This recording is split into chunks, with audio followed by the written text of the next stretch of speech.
Hello everyone, welcome back to share market चश्मा।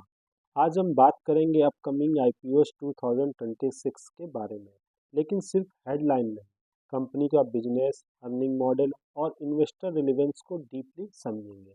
इस video में हम कवर करेंगे बीसीसीएल, फ्रैक्टल एनालिटिक, क्लीनमैक्स इन्वायरो, हीरो फिनकॉर्प और कॉर्डेलिया क्रूजेस को, और समझेंगे कि ये कंपनीज आईपीओ के लिए क्यों इम्पोर्टेंट है। दोस्तों, आज हम बात करने वाले हैं एक ऐसी पीएसयू कंपनी की जो इंडिया के स्टील सेक्टर की बैकबोन मानी जाती है, यानी बीसीसीएल।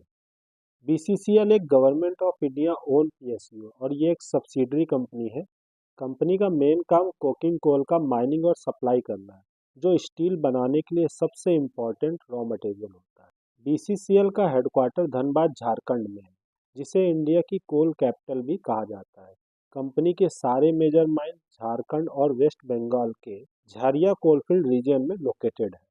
बीसीसीएल इंडिया की largest supplier of prime coking coal है। कोकिंग कोल का यूज डायरेक्टली स्टील प्लांट्स में होता है। इसीलिए बीसीसीएल का जो बिजनेस है वह इकोनॉमी और इंफ्रास्ट्रक्चर ग्रोथ से डायरेक्टली लिंक्ड है। फाइनेंशियल्स की बात करें तो बीसीसीएल एक प्रॉफिट मेकिंग पीएसयू है। कंपनी का रेवेन्यू कोल डिमांड और प्राइसिंग पर डिपेंड करता है, और रिसेंट ईयर्स में ऑपरेटिंग एफिशिएंसी बहुत इम्प्रूव हुई है। बीसीसीएल आईपीओ इन्वेस्टर्स के लिए एक रेयर पीएसयू अपॉर्चुनिटी तो हो सकता है, क्योंकि ये कोकिंग कोल फोकस्ड कंपनी है। स्टील डिमांड लॉन्ग टर्म में स्ट्रांग है और पीएसयू होने के कारण स्टेबल कैश फ्लोज मिलते हैं। लेकिन दोस्तों, कुछ रिस्क भी समझना जरूरी है। इन्वायरमेंटल रेगुलेशंस, कोल सेक्टर पर ग्लोबल प्रेशर और गवर्नमेंट पॉलिसीज का impact. Overall BCCL IPO 2026 long term investors के लिए एक स्ट्रांग पीएसयू और कोर सेक्टर अपॉर्चुनिटी हो सकती है। अगर आप इंफ्रा और स्टील ग्रोथ स्टोरी में बिलीव करते हैं तो बीसीसीएल को वॉच लिस्ट पे जरूर ऐड कीजिए। दोस्तों, अब हम बात करने वाले हैं एक और AI data analytic power house की, जो क्वाइटली दुनिया की बिगेस्ट कंपनीज के साथ काम करती है। फ्रैक्टल एनालिटिक एक AI based decision science company है, जो एंटरप्राइजेस को डाटा ड्राइवन डिसीजंस लेने में हेल्प करती है।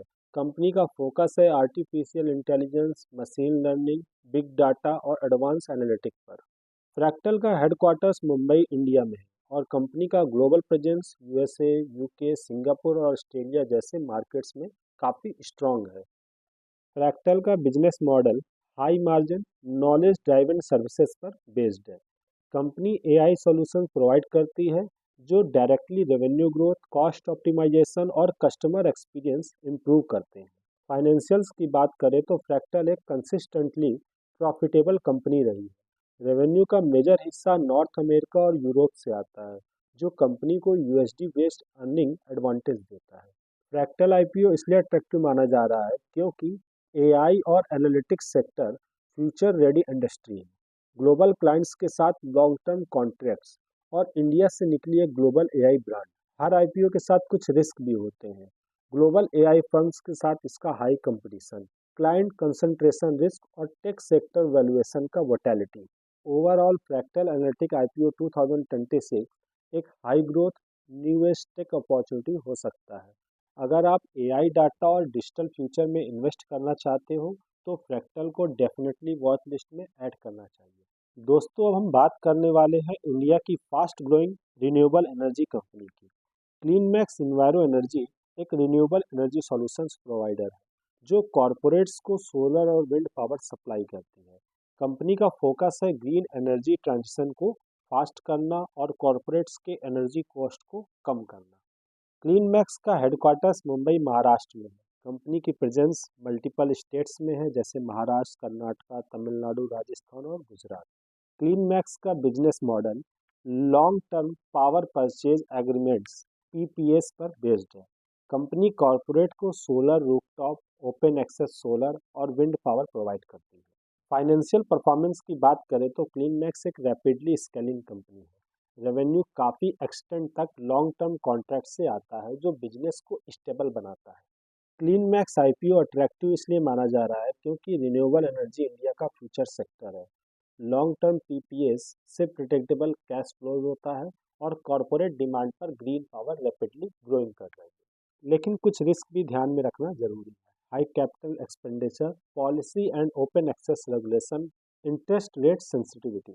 ओवरऑल क्लीन मैक्स आईपीओ 2026 एक स्ट्रॉन्ग ग्रीन एनर्जी अपॉर्चुनिटी तो हो सकता है, स्पेशली उन इन्वेस्टर्स के लिए जो सस्टेनेबल और लॉन्ग टर्म ग्रोथ में बिलीव करते हैं। दोस्तों, अब हम बात करने वाले एक ऐसी एनबीएफसी कंपनी की जो इंडिया के ट्रस्टेड हीरो ग्रुप का हिस्सा है। हीरो फिनकॉर्प एक non banking financial company NBFC है जो रिटेल और एमएसएमई लेंडिंग पर फोकस करती है। कंपनी हीरो ग्रुप का हिस्सा है जो इंडिया के सबसे ट्रस्टेड बिजनेस ग्रुप में से एक माना जाता है। हीरो फिनकॉर्प का हेडक्वार्टर्स न्यू दिल्ली इंडिया में है।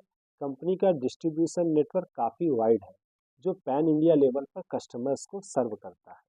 हीरो फिनकॉर्प का business model diversified lending portfolio पर बेस्ड है। कंपनी सेक्योर्ड और अनसेक्योर्ड दोनों तरह से लोन्स ऑफर करती है। फाइनेंशियल परफॉर्मेंस की बात करें तो हीरो फिनकॉर्प एक कंसिस्टेंटली ग्रोइंग एनबीएफसी रही है। कंपनी का लोन बुक स्ट्रॉन्ग पेस से ग्रो हुआ है और एसेट क्वालिटी पर भी फोकस रहा है।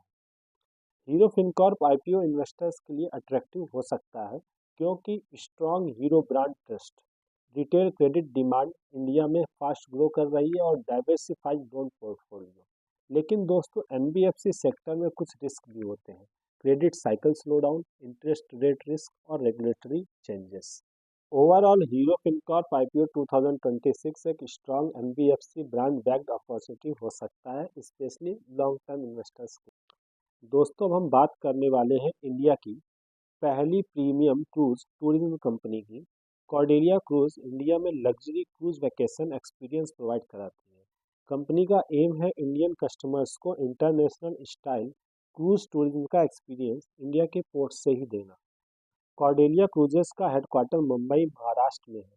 कंपनी मुंबई, गोवा, कोची, चेन्नई जैसे पोर्ट से अपनी क्रूज सर्विस ऑपरेट करती है। कॉर्डेलिया का business model ticket sales on board spending पर बेस्ड है। पैसेंजर्स क्रूज के दौरान luxury rooms, fine dining, entertainment और कैसिनो एक्सपीरियंस एंजॉय करते हैं। कॉर्डेलिया क्रूज एक हाई ऑपरेटिंग कॉस्ट बिजनेस है, लेकिन डिमांड स्टेडली ग्रो हो रही है। इंडियन क्रूज टूरिज्म मार्केट अभी नेसेंट स्टेज में है जो लॉन्ग टर्म ग्रोथ का स्ट्रॉन्ग पोटेंशियल दिखाता है। कॉर्डेलिया आईपीओ अट्रैक्टिव इसलिए माना जा रहा है क्योंकि इंडिया में क्रूज टूरिज्म अभी अर्ली स्टेज में first listed pure play cruise company हो सकती है, लेकिन कुछ रिस्क भी ध्यान में रखना जरूरी है। High fuel and operating cost, regulatory and port dependency. Overall Cordelia cruises IPO 2026 एक high risk high reward tourism sector opportunity हो सकता है। अगर आप इंडिया की लेज्योर एंड ट्रैवल ग्रोथ स्टोरी में इन्वेस्ट करना चाहते हैं तो कॉर्डेलियो को वॉच लिस्ट में जरूर रखिए। वीडियो पसंद आए तो लाइक, शेयर और सब्सक्राइब करना मत भूलिए। मिलते हैं नेक्स्ट अपकमिंग आईपीओ एनालिसिस के साथ।